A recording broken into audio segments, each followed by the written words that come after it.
മക്കളെ, അപ്പോൾ നമ്മൾ എന്താ സ്റ്റാർട്ട് ചെയ്യാൻ പോകുന്നത്? Standard cost. അതിൻ്റെ ഒരു ഇൻട്രോ എന്നല്ല, നമുക്ക് ഞാൻ ഒരു കാര്യം പറഞ്ഞുതരാം. ഇതേതാ point? Beginning of a year. ഇതേതാ? End of a year. Year ആണെന്നില്ല, മേ ബി ഒരു പീരീഡ് ആവും. ഒരു 6 മന്താന്ന് വിചാരിച്ചാൽ. അപ്പോൾ ഒരു 6 മന്തിൻ്റെ ജാനുവരിയിൽ തുടങ്ങിയാൽ എന്ന് ഈ ജൂണിൽ ലാസ്റ്റ് എന്ത് ചെയ്യും? അവസാനിക്കും. വേണമെങ്കിൽ എഴുതി വെക്കാം ഇവിടെ. ജാനുവരി 1 2026 ഇവിടെ ജൂൺ 30 അല്ലേ 2026. ഇങ്ങനെയല്ലേ വരിക? എപ്പോഴാണ് ബഡ്ജറ്റ് പ്രിപ്പയർ ചെയ്യുക? പറയൂ. ഈ എക്സാമ്പിളിലൊക്കെ നിങ്ങൾ വേണമെങ്കിൽ വീഡിയോ കണ്ടിട്ട് എഴുതിയാൽ മതി. അല്ലാതെ ഇതൊന്നും ഇപ്പോൾ എന്തല്ല സിലബസിലേക്കുള്ളായിരുന്നു. ഇതൊക്കെ ലോജിക്കൽ സാധനങ്ങൾ മാത്രമാണ്. അപ്പോൾ ഇവിടെയാണ് ബഡ്ജറ്റ് പ്രിപ്പയർ ചെയ്യുക അല്ലേ. ഈ ബഡ്ജറ്റ് ബിഗിനിങ് ആട്ടാ, തെറ്റരുത്. ഇവിടെയാണ് ബഡ്ജറ്റ് പ്രിപ്പയർ ചെയ്യുക അല്ലേ. യെസ് ബഡ്ജറ്റ് പ്രിപ്പയർ ചെയ്ത്. അപ്പോൾ നമ്മൾ ബഡ്ജറ്റഡ് ഒരു പ്രോഫിറ്റ് ഉണ്ടാവില്ലേ? എങ്ങനെ ബഡ്ജറ്റ് പ്രിപ്പയർ ചെയ്യാം? നമുക്ക് അറിയുന്നതല്ലേ. മാസ്റ്റർ ബഡ്ജറ്റിൽ എന്തൊക്കെ ഉണ്ടാവും പറ? സെയിൽസ് മൈനസ് ഏതൊക്കെ കോസ്റ്റ് ഉണ്ടാവും? Direct material, direct labour, direct expense, factory overhead, administration, selling and distribution. ഇതൊക്കെ എസ്റ്റിമേറ്റഡ് അല്ലേ? ഇതൊക്കെ നമ്മൾ ഉദ്ദേശിച്ച പോലെ തന്നെ ആവണമെന്നുണ്ടോ? ഇല്ല. അപ്പോൾ ഈ പ്രോഫിറ്റ് അന്ന് എസ്റ്റിമേറ്റ് ചെയ്തത് എത്രയെന്ന് വിചാരിക്കാം? 20,000 ആണെന്ന് വിചാരിക്കാം. ഇത് ഏത് പ്രോഫിറ്റാണ്? Budgeted profit. അങ്ങനെ വന്ന് ജാനുവരി കഴിഞ്ഞ് ഫെബ്രുവരി കഴിഞ്ഞ് മാർച്ച് ഏപ്രിൽ മെയ് ജൂൺ എത്തി. ജൂൺ ലാസ്റ്റ് ആയപ്പോഴാണ് ആക്ച്വലി നമുക്ക് കിട്ടിയ പ്രോഫിറ്റ്. ആക്ച്വൽ പ്രോഫിറ്റ് എത്രയെന്ന് വിചാരിച്ചോളൂ. 18,000 ആണ്. എത്രയാ? 18,000. ക്ലിയർ ആണോ? ഈ 18,000 കണ്ടപ്പോൾ ബിസിനസ്സിൻ്റെ ഓണർക്ക് സങ്കടമായി. എന്തായി? സങ്കടമായി. കാരണം എന്താ? പ്രതീക്ഷിച്ച പ്രോഫിറ്റ് എത്രയാ? 20,000. But actually they got only 18,000. So there is A 2,000 പ്രോഫിറ്റിൽ കുറവുണ്ട് അല്ലേ. പ്രോഫിറ്റാണ് കുറവ്. ഇത് അഡ്വേഴ്സ് ആണോ ഫേവറബിൾ ആണോ? നിങ്ങൾക്ക് ഹാപ്പിനെസ് ഉണ്ടായോ? ഇല്ല. ഹാപ്പിനെസ് അല്ല, സാഡ് ആണെങ്കിൽ അതേതാ? അഡ്വേഴ്സ്. ഫേവറബിൾ ആണെന്ന് പറയരുത് മക്കളെ. ഇതന്നെ കോസ്റ്റ് ആണെങ്കിലോ, ഇതന്നെ എന്താണെങ്കിൽ കോസ്റ്റ് ആണെങ്കിലോ, കോസ്റ്റ് 20,000 ഉള്ള കോസ്റ്റ് 18,000 ആയി എന്ന് പറഞ്ഞാൽ സന്തോഷമാണ്. അപ്പോൾ കോസ്റ്റ് എന്ത് ചെയ്യണം? കുറയണം. പ്രോഫിറ്റ് എന്ത് ചെയ്യണം? കൂടണം. കുഴപ്പമില്ലല്ലോ. യെസ്. ഇപ്പോൾ ഇതിനെന്താ വിളിക്കുക നമ്മൾ? പ്രോഫിറ്റിൻ്റെ വാരിയൻസ് എന്ന് വിളിക്കും. സെറ്റാണോ? ക്ലിയർ? ഇതിൻ്റെ കാരണങ്ങൾ എന്തൊക്കെയോ ഒന്ന് ആലോചിച്ചു. നിങ്ങൾ എവിടെയാണ് പിഴവ് പറ്റിയിട്ടുണ്ടാവുക? യൂണിറ്റിലാ? യൂണിറ്റിൻ്റെ മാറ്റം ഉണ്ടാവില്ല. യൂണിറ്റ് നമ്മൾ കമ്പയർ ചെയ്യുന്ന ഏതല്ല? ബഡ്ജറ്റിനെ എന്തല്ല? ആക്ച്വലുമായിട്ടല്ല. നമ്മൾ എന്ത് ചെയ്യും?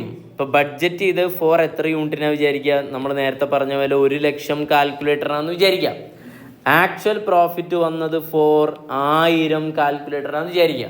അപ്പോൾ നിങ്ങൾക്ക് തോന്നുന്നുണ്ടാ 20,000 എന്തിനാന്നുള്ളത്? ഈ 20,000 ഏതിൻ്റെയാണ്? 1,00,000 ആണോ? അല്ല. ഇത് ഏത് പ്രോഫിറ്റാണ്? Standard profit. അഥവാ ഫോർ എത്ര യൂണിറ്റിനുള്ളതാ? 1000. ഈ 18,000 ഫോർ എത്ര യൂണിറ്റിനുള്ളതാ? 1000. കണ്ട? അങ്ങനെ നമുക്ക് എന്ത് ചെയ്യാൻ പറ്റുള്ളൂ? കമ്പയർ ചെയ്യാൻ പറ്റുള്ളൂ. അപ്പോൾ ബഡ്ജറ്റിനെ നമ്മൾ എങ്ങോട്ട് കൺവേർട്ട് ചെയ്ത്? സ്റ്റാൻഡേർഡിലേക്ക് കൺവേർട്ട് ചെയ്ത്. ക്ലിയർ? അതെങ്ങനെയാണെന്നുള്ളത് ഞാൻ പിന്നെ പറയാം. ഓക്കെ. യെസ്. അപ്പോൾ ഇത്രയേ ഉള്ളൂ. ഇപ്പം നമുക്ക് കമ്പയർ ചെയ്യാൻ പറ്റും. ഇതിൻ്റെ കാരണങ്ങൾ എവിടെയാണ് പ്രശ്നമുള്ളത്? കോസ്റ്റിൽ. കോസ്റ്റ് കൂടിയിട്ടുണ്ടാവാം, കുറഞ്ഞിട്ടുണ്ടാവാം. ഇവിടെ കൂടിയിട്ടുണ്ടാവോ കുറഞ്ഞിട്ടുണ്ടാവോ? ശ്രദ്ധിച്ച് പറഞ്ഞു. കൂടിയിട്ടുണ്ടാവും. ഓക്കെ അല്ലേ? പറയാൻ പറ്റുമോ അങ്ങനെ? ഇതിൽ നിന്ന് തന്നെ ഞാൻ എക്സാമ്പിൾ ഉണ്ടാക്കി തരട്ടാ. ഓക്കെ അല്ലേ? ചിലപ്പോൾ കോസ്റ്റ് എന്താവും? കുറഞ്ഞുണ്ടാവും. സെല്ലിംഗ് പ്രൈസ് എന്ത് ചെയ്തിട്ടുണ്ടാവും? കൂടി. സെല്ലിംഗ് പ്രൈസ് കോസ്റ്റ് കുറയുകയും സെല്ലിംഗ് പ്രൈസ് കൂടുകയും ചെയ്താൽ പ്രോഫിറ്റ് കൂടില്ല വേണ്ടേ? അല്ലേ? സങ്കടം ഉണ്ടാവുന്ന കാരണം എന്താ? കോസ്റ്റിൻ്റെ കാര്യത്തിൽ അല്പം എന്ത് ചെയ്യുന്നുണ്ടാവും? കുറഞ്ഞിട്ടുണ്ടാവും. ഓക്കെ അല്ലേ? ഞാൻ പറയാം. കാണിച്ചു തരാം. വെയിറ്റ് കാണിച്ചു തരാം. ഈ പ്രോഫിറ്റിന് 20,000 അല്ലേ വന്ന്. ഇതിൻ്റെ ബഡ്ജറ്റഡ് ഏതുണ്ടാവും? സെയിൽസ് ഉണ്ടാവും. അപ്പോൾ വിചാരിക്കട്ടെ ബഡ്ജറ്റ് ചെയ്ത സെയിൽസ് 60,000. പറയടാ 60,000 മൈനസ് ഇതിൻ്റെ കോസ്റ്റ് ഉണ്ടാവില്ലേ? കോസ്റ്റ് വന്നതൊരു എത്ര? 20,000 പ്രോഫിറ്റ് ഉണ്ടെങ്കിൽ എത്ര കോസ്റ്റ് വരണടേ? ഓക്കെ, ഇതാണ് അതിൻ്റെ കൺസെപ്റ്റ് പ്രോഫിറ്റ്. ഓക്കെ അല്ലേ? സെറ്റല്ലേ? എന്നാൽ ആക്ച്വലി വന്ന, ശ്രദ്ധിച്ചോട്ടാ, ആക്ച്വലി വന്ന ആക്ച്വൽ സെയിൽസ് വന്ന എത്ര അറിയോ? ഒരു 55,000. ഓക്കെ അല്ലേ? പ്രോഫിറ്റ് 18 കിട്ടണമെങ്കിൽ എത്ര വരും കോസ്റ്റ് എന്ന് പറഞ്ഞ്? ഈ ക്വസ്റ്റ്യനിലേക്ക് എത്തിക്കാൻ വേണ്ടിയിട്ടുള്ള കേട്ടോ. 18,000 ആണ് എന്ത് പ്രോഫിറ്റ്. എത്ര വരും? 37,000. കുഴപ്പമില്ല, ക്വസ്റ്റ്യൻ ഉണ്ടാക്കി. ഇതാണ് സംഭവം. May repeat? ശ്രദ്ധിച്ചു. ആക്ച്വലി ബഡ്ജറ്റ് ചെയ്ത സെയിൽസ് എത്ര രൂപയ്ക്ക് സെയിൽ ചെയ്യുന്ന പറഞ്ഞ് 60,000. യൂണിറ്റ് അല്ല കേട്ടോ, റുപ്പീസാണ്. പക്ഷെ എത്ര രൂപയുടെ സെയിൽസ് നടന്നു? 55,000. ഓക്കെ, കോസ്റ്റ് 40,000 അല്ലേ? എത്ര ആയിട്ടുള്ളൂ? 37,000. അപ്പം നിങ്ങൾ ചോദിക്കും, സാർ 40,000 കോസ്റ്റാണ് പ്രതീക്ഷിച്ചത്, കോസ്റ്റിൻ്റെ കാര്യത്തിൽ നിങ്ങൾ ഹാപ്പി ആണോ? യെസ്. അത് എത്ര രൂപയായിട്ടുണ്ട്? 37,000. ആരെ വിളിച്ച് അപ്രീഷിയേറ്റ് ചെയ്യും? കോസ്റ്റ് മാനേജ് ചെയ്യുന്ന ആളാരാ? CMA, cost and management. That is the power of cost and management. 40 പ്രതീക്ഷ കൊടുത്ത് 55-60 ഒക്കെ ആയാലോ? അപ്പോൾ എന്ത് ചെയ്യും? ചീത്തയും പറയും, രണ്ടും കിട്ടും, പറ്റ പരാജയവും. ഓക്കെ അല്ലേ മക്കളെ? ഇവരെ ആരാണ് ഇതിൻ്റെ ഉത്തരവാദി? നിങ്ങൾ പറയും. ഏത് ഡിപ്പാർട്ട്മെൻ്റാണ് ഈ പ്രശ്നത്തിൻ്റെ ഉത്തരവാദി? Sales department. ഗ്രേറ്റ്. ആരോട് ചോദ്യം ചോദിക്കും? Sales manager. അയാളെ വിളിച്ച് ചോദിക്കും, ഏയ് മിസ്റ്റർ, 60,000 രൂപയ്ക്കല്ലേ സെയിൽ ചെയ്യണം എന്ന് പറഞ്ഞത്? നിങ്ങൾ 55,000 രൂപയാണ് സെയിൽ. യൂണിറ്റ് സെയിം ആട്ടാ. Note the point. ഇവിടെ എത്ര യൂണിറ്റാ? 1000 യൂണിറ്റ്. ഇവിടെ എത്ര യൂണിറ്റാ? 1000 യൂണിറ്റ്. അപ്പോൾ ഇവിടെ എങ്ങനെ ഒരെണ്ണത്തിന് എത്ര രൂപ വരിക? 60 രൂപ അല്ലേ വരിക? 60 രൂപ വെച്ച് 1000 കാൽക്കുലേറ്റർ. അതല്ലേ 60,000 വരിക? ഇവിടെ 60 രൂപ വെച്ചല്ല, ഇവിടെ എത്ര? 55 വെച്ച് എത്ര? എത്ര രൂപയ്ക്ക് വിൽക്കാൻ പറഞ്ഞ്? 60 രൂപ. എത്ര രൂപയ്ക്ക് വിറ്റത്? 55. ആരാണ് റെസ്പോൺസിബിൾ? സെയിൽസ് ആളെ വിളിച്ചിട്ട് ചീത്ത പറയോ? ഇല്ല, വിളിച്ച് ചോദിക്കും. ഓക്കെ അല്ലേ? വൈ? അപ്പം അയാൾ പറയും, എന്താ, മാർക്കറ്റിൽ വേറെ പ്രൊഡക്റ്റ് വന്നു. ഓക്കെ, കാൽക്കുലേറ്റർ വേറെ വന്നു. അവർ നമ്മളെക്കാൾ ചീപ്പായിട്ടാണ് എന്ത് ചെയ്യുന്നത്? കൊടുക്കുന്നത്. ബഡ്ജറ്റ് ചെയ്യുന്ന സമയത്ത് ഒന്നും ഉണ്ടായിരുന്നില്ല. പിന്നെ കാലം മാറി മാറി വന്നപ്പോൾ നമ്മൾ മാർക്കറ്റിൽ പിടിച്ചു നിൽക്കാൻ എന്ത് ചെയ്യേണ്ടി വന്നു? 55 വിൽക്കേണ്ടി വന്നു. സെയിൽസ് മാനേജർ ചോദിക്കും, 55 വിൽക്കാതെ 60 വിൽക്കാതെ തെറ്റിപ്പോയി. 55 വില കുറച്ച് വിൽക്കാതെ 60 കെട്ടിപ്പിടിച്ചിരുന്ന ആളുകൾ മേടിക്കില്ലല്ലോ. ആളുകൾ മേടിക്കാതിരുന്ന ഈ പ്രോഫിറ്റ് പോലും കിട്ടില്ലല്ലോ, 18 പോലും. അതിലും നല്ലത് എന്താണ്? സെയിൽ. ഓക്കെ അല്ലേ? സിറ്റുവേഷൻ മനസ്സിലായ? അപ്പോൾ ഇതിൻ്റെ വേരിയൻസിൻ്റെ കാരണക്കാരനാരാണ്? Sales variance. ഏതാ? Sales variance. ഒരു വാരിയൻസ് കിട്ടിയില്ലേ? പിന്നെ അടുത്ത വാരിയൻസ് ഏതാ? Cost variance. ഓക്കെ അല്ലേ? എന്നൊരു പണി കേട്ടോ, മാഷ് ഇത് ഒരു പിക്ചറിലാക്കി തരട്ടെ. ഇതാ പ്രോഫിറ്റ് വാരിയൻസ്. എത്രയാണ് നമ്മുടെ പ്രോഫിറ്റ് വാരിയൻസ് ഉള്ളത്? വെയിറ്റ് ചെയ്യണം, പ്ലീസ് വെയിറ്റ് ചെയ്യണം. നമ്മുടെ പ്രോഫിറ്റ് വാരിയൻസ് എത്രയാണുള്ളത്? പ്രോഫിറ്റ് വാരിയൻസ് എത്ര ഉള്ളത്? പറയടാ. 2000 അല്ലേ? ഇത് അഡ്വൈസ് ആണോ ഫേവറബിൾ ആണോ? നിങ്ങൾ 20,000 രൂപ പ്രതീക്ഷിച്ച് അഡ്വൈസ്. പിന്നെന്താ വീണ്ടും ഇങ്ങനെ പറഞ്ഞു. ഇതിൻ്റെ പ്രധാനപ്പെട്ട കാരണക്കാരനാരാണ്? Sales variance. ഇപ്പം നമ്മൾ എക്സാമ്പിൾ ഇട്ട് ആരാണ്? സെയിൽസ് വാരിയൻസാണ്. അത് ഞാൻ ഒന്നുകൂടെ ഇലാബറേറ്റ് ചെയ്ത് പറയാണ്. സെയിൽസ് മാത്രമാവില്ല, ഏതും മാറും. ചിലപ്പോൾ കോസ്റ്റ് മാറും. ചിലപ്പോൾ സെയിൽസ് മാത്രമാവും, ചിലപ്പോൾ എന്താവും? കോസ്റ്റ് ആവും. ചിലപ്പോൾ രണ്ടും വരും. ഓക്കെ അല്ലേ? ചിലപ്പോൾ കോസ്റ്റ് ആവും, സെയിൽസ് വരില്ല. അങ്ങോട്ടും കൊണ്ടൊക്കെ ആയിക്കൂടെ? 60 റുപ്യക്ക് പ്രതീക്ഷ 60 തന്നെ വിറ്റൂടെ? അപ്പോൾ ഏത് വാരിയൻസ് ഉണ്ടാവില്ല? സെയിൽസ് വാരിയൻസ് ഉണ്ടാവില്ല. ഓക്കെ, മറ്റൊരു വാരിയൻസ് ഏതാ? കോസ്റ്റ്. അപ്പോൾ പ്രോഫിറ്റിൻ്റെ വാരിയൻസ് ഉണ്ടാക്കുന്ന കോമ്പണൻ്റ് ഒന്ന് ഏതാ? Sales variance. പിന്നെ ഏതാ? Cost variance. Okay, cost variance എന്ന് പറഞ്ഞാൽ ഞാനിങ്ങനെ പറഞ്ഞുകൊണ്ട് നിങ്ങൾക്ക് പ്രയാസം ഉണ്ടാ? ഏതൊക്കെ കോസ്റ്റാണുള്ളത്? മെറ്റീരിയൽ കോസ്റ്റ് വേരിയൻസ് ഉണ്ടാവാം, പിന്നെ ഏതാ ലേബർ കോസ്റ്റ് വേരിയൻസ് ഉണ്ടാവാം, അല്ലെങ്കിൽ ഓവർ ഹെഡ് കോസ്റ്റ് വേരിയൻസ് ഉണ്ടാവും. ഓവർ ഹെഡിനെ വീണ്ടും രണ്ടായി തരം തിരിച്ചതാ വേരിയബിൾ ഓവർ ഹെഡ് വേരിയൻസും ഫിക്സഡ് ഓവർ ഹെഡ്. അപ്പോൾ ശരിക്കും പറഞ്ഞാൽ വേരിയൻസ് എന്ന് പറഞ്ഞാൽ ഒന്നേതാ സെയിൽസ് വേരിയൻസ്, രണ്ടേതാ ഇല്ല അങ്ങനെ പറയരുത്, രണ്ടേതാ മെറ്റീരിയൽ കോസ്റ്റ് വേരിയൻസ്, മൂന്നേതാ ലേബർ കോസ്റ്റ് വേരിയൻസ്, നാലേതാ തെറ്റി ഇതാ നാലേതാ variable overhead cost variance, പിന്നെ ഫിക്സഡ് ഓവർ ഹെഡ്. അപ്പോൾ നമുക്ക് എത്ര വേരിയൻസ് അങ്ങനെ പഠിക്കാനുണ്ട്? 5 5 നമ്മുടെ സിലബസിലുണ്ട്. ഓക്കെ അല്ലേ? ഫസ്റ്റ് ഗ്രൂപ്പിൽ ഏത് മാത്രമേ ഉള്ളൂ എന്നറിയോ? മെറ്റീരിയലും ലേബറും മാത്രം. സെക്കൻഡ് ഗ്രൂപ്പിൽ എത്തുമ്പോൾ ഏതുണ്ട്? മെറ്റീരിയലും വരും ലേബറും വരും. പറയടേ ഏത് ഓവർ ഹെഡ് വേരിയൻസ് പറഞ്ഞാൽ ഏത് പറയല? വേരിയബിൾ ഓവർ ഹെഡ് വേരിയൻസ്, പിന്നെ ഏതാ fixed overhead variance. Set അല്ലേ? ഇതൊക്കെയാണ് എന്തിന്റെ കാരണം? നമ്മൾ എന്ത് ചെയ്യാണ്? ചൂടുന്ന് അന്വേഷിക്കുക. അങ്ങനെ പറഞ്ഞാൽ സെയിൽസ് വേരിയൻസ് ആണെന്ന് മനസ്സിലായി. അപ്പം സിറ്റുവേഷൻ ഓക്കെ അല്ലേ? ഇനി കോസ്റ്റ് വേരിയൻസ് ആണെങ്കിൽ വിച്ച് കോസ്റ്റ്, അങ്ങനെ ചോദ്യമില്ലേ? മെറ്റീരിയൽ ആണോ കൂടിയത്, ലേബർ ആണോ കൂടിയത്, ഓവർ ഹെഡ് എന്ന് പറഞ്ഞാൽ ഏതാ വേരിയബിൾ ഓവർ ഹെഡ് ആണോ കൂടിയത്, അല്ലെങ്കിൽ ഏതാ ഫിക്സഡ് ഓവർ ഹെഡ്. ഓക്കെ അല്ലേ? ഇങ്ങനെയാണ് നമ്മൾ എന്ത് ചെയ്യേണ്ടത്? സ്ക്രൂട്ടിനി ചെയ്യേണ്ടത്. അപ്പോൾ ഈ പിക്ചർ ഓക്കെ അല്ലേ? കണക്ട് ചെയ്യാൻ പറ്റില്ലേ?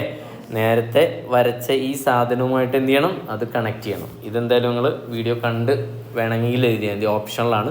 കോൺസെപ്റ്റ് വേണ്ടവർക്കൊക്കെയാണ്. പ്രോബ്ലം ചെയ്യാൻ ഇതിനൊന്നും ആവശ്യമില്ല. ഓക്കെ അല്ലേ? പക്ഷേ ചില സ്ഥലത്തൊക്കെ നിങ്ങൾക്ക് എന്ത് വരും? അപ്പോൾ നേരത്തെ ആ അഡ്വർടൈസ്മെൻ്റ് ഒക്കെ കണക്ട് ചെയ്ത പോലെ ചില കുട്ടികൾക്ക് എന്ത് വേണ്ടി വരും? കോൺസെപ്റ്റ് ഇങ്ങനെ വേണം പലർക്കും, അല്ലെങ്കിൽ ഒരു ബുദ്ധിമുട്ടാണ്. അങ്ങനെയുള്ള ആളുകൾക്കൊക്കെ വേണ്ടിയിട്ട് ഇത് ചെയ്യുന്നത്ര. ഓക്കെ, അപ്പോൾ ഇത് നമുക്ക് എഴുതണം, വെയിറ്റ് ചെയ്യാം, സമയം തരാം.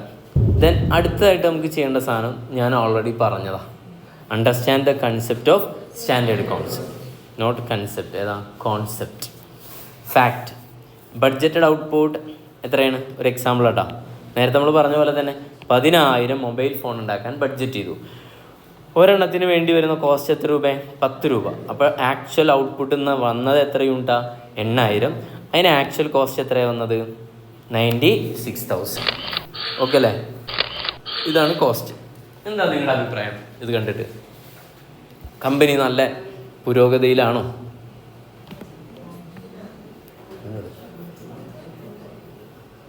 എന്താണ് നിങ്ങൾക്ക് തോന്നുന്നത്? ചിന്തിച്ച് പറയണേ.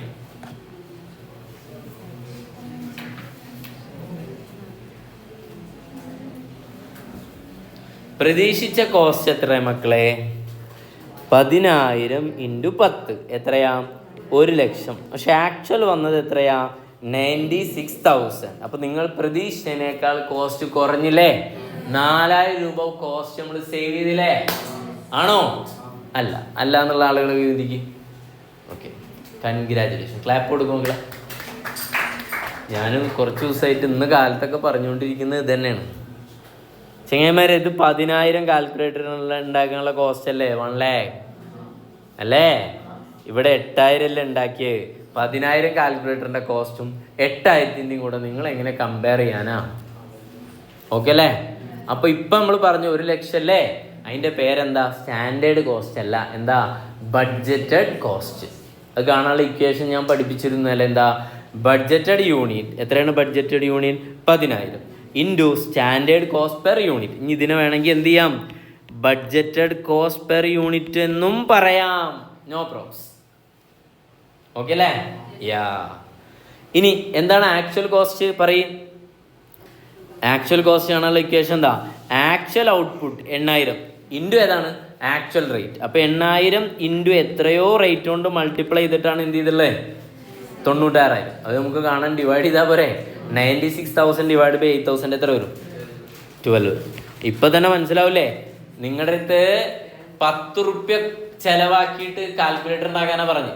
പക്ഷെ നിങ്ങൾ എത്ര ചിലവാക്കി? ഈ 10ന് നമുക്ക് എന്താ പറയുക? സ്റ്റാൻഡേർഡ് കോസ്റ്റ്, അല്ലെങ്കിൽ കോസ്റ്റ് എന്ത് പറയാം? അലൗഡ്, നിങ്ങൾക്ക് അനുവദിച്ച കോസ്റ്റ് 10. ആരാ അനുവദിക്കുക? ഹെഡ് മെയിൻ ആളുകൾ, ടോപ്പ് ലെവൽ മാനേജ്മെൻറ്റിലെ ആളുകൾ ഇരുന്ന് ഡിസ്കസ് ചെയ്ത്. അത് ആരുടെ കൺസൾട്ടേഷൻ വേണം? കോസ്റ്റ് അക്കൗണ്ടൻറ്റിൻ്റെ കൺസൾട്ടേഷൻ വേണം. എന്നിട്ട് എന്നാൽ അവർ ആക്ച്വൽ പർച്ചേസ് എത്ര രൂപയ്ക്കാണ്? 12. അത് പർച്ചേസ് ചെയ്താവാം, യൂസ് ചെയ്താവാം, കുറേ കാര്യങ്ങളുണ്ട്. നമ്മൾ ആഴത്തിൽ പോകണം. 12 രൂപയല്ല വന്നേ. 10 കോസ്റ്റ് ആവാൻ പറഞ്ഞ്. എത്ര ആക്ച്വലി വന്ന് 12 അല്ലേ? 2 രൂപ കൂടിയില്ലേ? 2 × 8000 വെച്ച് എത്ര? 16,000 റുപ്യ കോസ്റ്റ്. എന്താ അഡ്വേഴ്സ് ആണോ ഫേവറബിൾ ആണോ? അഡ്വേഴ്സ്. ഒന്നുകൂടെ പറയണ.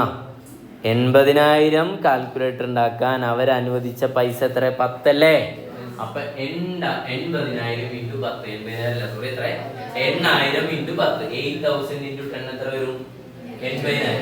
അപ്പൊ അനുവദിച്ച കോസ്റ്റ് എത്ര? 80,000. ഓക്കെ അല്ലേ? ഈ 80,000 പഠിക്കുന്ന പേരാണ് സ്റ്റാൻഡേർഡ് കോസ്റ്റ്. സ്റ്റാൻഡേർഡ് കോസ്റ്റ് പറഞ്ഞാൽ standard cost for actual output. അത് കാണാനുള്ള ഇക്വേഷൻ എന്താ? സ്റ്റാൻഡേർഡ് കോസ്റ്റ് ഇൻറ്റു ഏതാണ്? Actual output. ഓക്കെ അല്ലേ?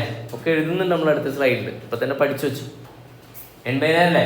ആക്ച്വൽ കോസ്റ്റ് എത്രയാണ്? 96,000. നിങ്ങളുടെ ഇത് അനുവദിച്ച എത്രയാണ്? 80,000. സാറ് 1 ലക്ഷം എന്ന് ചോദിക്കരുത് പ്ലീസ്. 1 ലക്ഷം എത്ര എണ്ണത്തിനാ? 10,000 കാൽക്കുലേറ്ററാണ്. പക്ഷെ നിങ്ങൾ എത്ര ഉണ്ടാക്കിയത്? 8,000. ഓക്കെ അല്ലേ? അപ്പോൾ ഒരെണ്ണത്തിന് എത്രേ പറ്റുള്ളൂ? 10 വെച്ചിട്ട് 80,000 നിങ്ങൾക്ക് അനുവദിച്ച കോസ്റ്റ്. ഈ അനുവദിച്ച കോസ്റ്റിനെ പറയുന്ന പേരാണ് കോസ്റ്റ് അലൗഡ്, സ്റ്റാൻഡേർഡ് കോസ്റ്റ്. എന്നാൽ ആക്ച്വൽ വന്നത് എത്രയാ? 96,000. 16,000 കൂടി അഡ്വേഴ്സ് ആണ്. അല്ലാതെ ഒരിക്കലും 1 ലക്ഷവും 96,000 കമ്പയർ ചെയ്ത് എന്ത് ചെയ്യരുത്? പൊട്ടത്തരം പറയരുത്. ഇത് സ്റ്റാൻഡേർഡ് കോസ്റ്റ് എന്നുള്ള കോൺസെപ്റ്റിലേക്ക് വരുമ്പോഴുള്ള ഐറ്റാണ്. അത് നമുക്ക് കോമൺ സെൻസ് അപ്ലൈ ചെയ്തൂടെ അല്ലേ? യെസ്, അതന്നെ കോമൺ സെൻസ്. അപ്പോൾ അടുത്ത സ്ലൈഡിലേക്ക് പോയാൽ ഇങ്ങനെയാണ് ഇത് അറിയുന്നതാണ്. വേഗം വായിച്ചാൽ മതി, എളുപ്പമാണ്. നിങ്ങൾക്കറിയാം, നമ്മൾ കുറേ നേരമായി പറയുന്നത്. ഏതാ? Budgeted cost, standard cost, actual cost. Budgeted cost കാണാനുള്ള ഇക്വേഷൻ എന്താ? Budgeted output into standard cost per unit. Then standard cost കാണാനുള്ള എന്താ? Actual output into standard cost per unit. Actual cost ഇപ്പോൾ ഇവിടുത്തെ എക്സാമ്പിളിൽ ഇടുകയാണെങ്കിൽ നമുക്ക് ലാസ്റ്റ് ഇടാം. ഓക്കെ. ദെൻ ലാസ്റ്റ് ആണ് ഏതാ? Actual output into actual cost. അപ്പോൾ ആക്ച്വൽ കോസ്റ്റ് എന്ന് പറഞ്ഞാൽ എന്താ? Actual cost for actual output. Standard പറഞ്ഞാൽ പറയും standard cost for actual output. Budgeted പറഞ്ഞാൽ എന്താ? ബഡ്ജറ്റഡ് അല്ലെങ്കിൽ standard cost for budgeted unit. Okay അല്ലേ? കോസ്റ്റ് പ്ലാൻഡ്, നിങ്ങൾ പ്ലാൻ ചെയ്തതാ. Cost allowed, cost incurred. Okay അല്ലേ? യെസ്. അപ്പോൾ കാൽക്കുലേഷൻ കണ്ടില്ലേ? ഇവിടുത്തെ ഇക്വേഷൻ ബഡ്ജറ്റഡ് ഔട്ട്പുട്ട് എത്രയുണ്ടാ? 10,000. എത്ര കാൽക്കുലേറ്റർ ഉണ്ടാക്കാമെന്നാണ് നിങ്ങൾ ബഡ്ജറ്റ് ചെയ്യുന്നത്? 10,000. ഒരെണ്ണത്തിന് വരുന്ന 10 രൂപ. അങ്ങനെ എത്ര വരും? 1 ലക്ഷം. ദെൻ ഇവിടുത്തെ കഥ എങ്ങനെയാ? അപ്പോൾ ഇതിനെന്താ പറയുക? വായിച്ചേ. Budgeted cost for budgeted output. Then അടുത്ത് കോസ്റ്റ് അലൗഡ് അല്ലേ? ആക്ച്വൽ ഔട്ട്പുട്ട് 8,000 അല്ലേ? ഇൻറ്റു സ്റ്റാൻഡേർഡ് എത്ര? 10. അങ്ങനെ എത്ര വരും? 80,000. ഇതിനെന്താ പറയുക? ബഡ്ജറ്റഡ് കോസ്റ്റ് ആണ് ഫോർ ആക്ച്വൽ ഔട്ട്പുട്ട്. അപ്പോൾ സ്റ്റാൻഡേർഡ് കോസ്റ്റ് എന്ന് പറഞ്ഞാൽ എന്താണ്? ബഡ്ജറ്റഡ് കോസ്റ്റ് ആണ്. ബഡ്ജറ്റഡ് കോസ്റ്റ് എന്ന് പറഞ്ഞാൽ എന്താണ്? ബഡ്ജറ്റഡ് കോസ്റ്റ് ആണ്. പക്ഷേ യൂണിറ്റ് എന്താണ്? മാറും. ബഡ്ജറ്റഡ് കോസ്റ്റിൽ ഏതാ യൂണിറ്റ് എടുക്കുക? സ്റ്റാൻഡേർഡ്. മറ്റ് സ്റ്റാൻഡേർഡ് കോസ്റ്റിൽ ഏതെടുക്കുക? ആക്ച്വൽ. ഓക്കെ അല്ലേ? ദെൻ ലാസ്റ്റ് ഏതാണ്? Cost incurred 8,000 × 12. അങ്ങനെ ഡയറക്റ്റ് കോസ്റ്റിൽ തന്നിട്ടില്ല. പക്ഷെ നമുക്കറിയാലോ 96,000 വരണമെങ്കിൽ എത്ര ഡിവൈഡഡ് ബൈ 8,000 അടിച്ചാൽ എത്ര വരും? 12,000 വരും. ഇതിന് പറഞ്ഞാണ് actual cost for actual output. This is very important. If you could understand this concept, the standard costing problem will be easy. Okay അല്ലേ? ഇതിലെപ്പോഴും നമ്മുടെ അടുത്ത് പറയുന്ന ഒരേ നോട്ട് ഏത് കാണണമെന്നറിയോ? സ്റ്റാൻഡേർഡ് കോസ്റ്റില്ലേ? അത് ഡയറക്റ്റ് തരില്ല. അത് നമ്മൾ എന്ത് ചെയ്യണം? ഇതുപോലെ കണ്ടെത്തണം. അതിന് ഈ സാധനം നിങ്ങൾക്ക് ഉപകരിക്കും. ഓക്കെ അല്ലേ? യെസ്. ഇനി നമ്മൾ അടുത്ത ടോപ്പിക്കിലേക്ക് പോകുന്നതിന് മുമ്പ് ഇത്രയും നിങ്ങളൊന്ന് എഴുതിയെടുത്തോളൂ.